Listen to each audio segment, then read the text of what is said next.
Hello guys, আপনারা এখন সবচেয়ে ধনী হিসাবে যাকে চিনেন তিনি হলেন ইলন মাস্ক। কিন্তু ইলন মাস্ক আজকে কিন্তু 20 বছর আগে তিনি ছিল না। সেই টাইমে সবচেয়ে জনপ্রিয় ছিল বিল গেটস, যে হলো মাইক্রোসফটের founder and owner of Microsoft. এই বিল গেটস একসময় এমন বলা হতো যে বিল গেটসের পকেট থেকে যদি একটা $100 নোটের বান্ডেল পড়ে যায় এবং সে যদি সেইটা না তুলে সে কি ভাবতেছিল সেই দিকে ফোকাস করতে থাকে, তবে সে তার থেকে বেশি আর্ন করতে পারবে।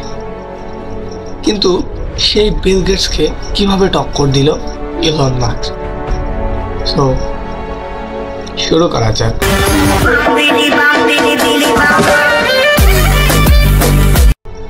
ইলন মাস্ককে আমরা যেরকম ভাবি তিনি কিন্তু মোটেও সেরকম নয়। তিনি সবসময় রিস্ক নিতে পছন্দ করেন, মানে রিস্কের একটা লেভেল থাকে, তিনি তার উপরে রিস্ক নেন। একবার কি হয়েছে, স্পেস এক্সের রকেট লঞ্চের সময় রকেটের যে ফিউল ট্যাঙ্ক থাকে সেখানে কোনো কারণে একটু চ্যাপটা হয়ে গেছে। তখন ইঞ্জিনিয়াররা বললো, ইলন এটা হয়ে গেছে। তখন সে বললো, কোনো ব্যাপার না, তুমি কি করো, এটাতে হাতুড় মেরে এটাকে যে চ্যাপটা হয়ে যাচ্ছে সেটা ঠিক করে ফেলো।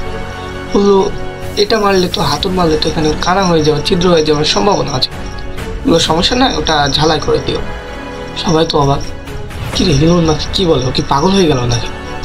তারপরে দেখলো যে না, তারপরে সে করলো, সেরকম করলো, করার পর রকেট লঞ্চ করলো, অ্যান্ড দেন সে রকেট সাকসেসফুল লঞ্চ হলো।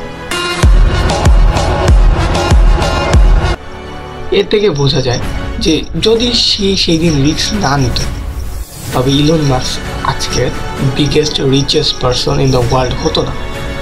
সো রিস্ক নাও এবং রিস্ক নিতে কোনো ভয় পেও না।